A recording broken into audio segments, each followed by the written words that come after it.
calm down. No!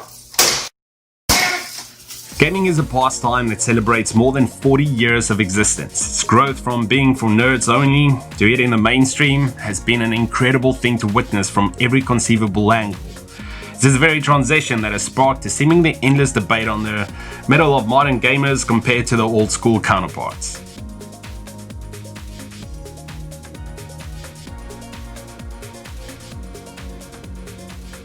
Now there's no question that older video game titles were more challenging. Legendary games like Ninja Gaiden and Castlevania 2 Simon's Quest on the NES took a great deal of hand-eye coordination and an extreme sense of exploration and patience, respectively, to beat. This level of challenge, though, is often solely misattributed to the design intention of padding out games, as back in the days they were much shorter.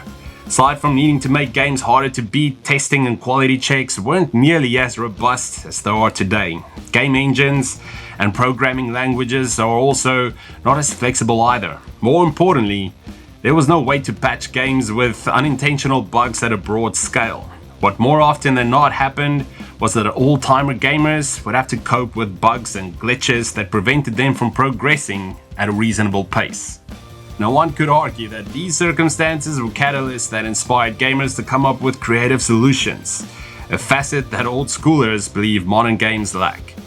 Old school gamers remember a time when dying or failing in a game that led to their dreaded game over screen. Today, this screen seems to be close to extinct, with only a few bastions keeping it alive. The fact that you could end up on the screen coupled with no real save functions was enough to ignite a spark within gamers to beat games in one sitting without dying.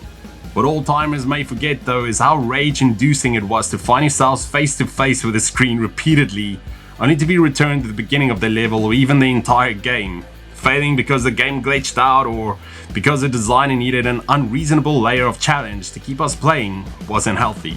A lot of modern games never take you to such a screen because there's a trial and error feedback loop that has been implemented into games over the years. Designers have embraced the overlap that exists between games and the way people learn, and this has made for a more enjoyable experience.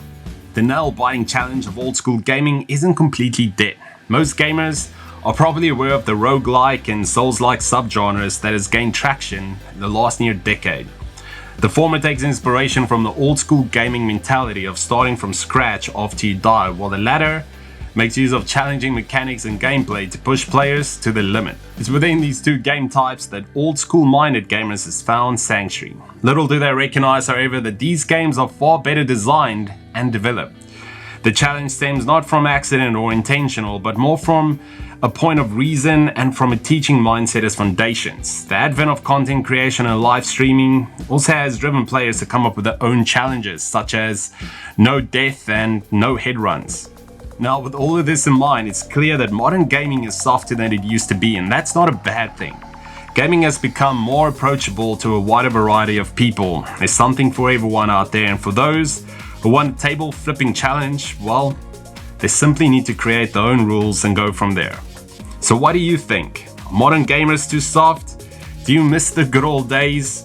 Sign up in the comments below. Please consider liking this video if you did find it interesting. Consider smashing that subscribe button for future uploads. Thanks again for all the support. Until next time, see ya.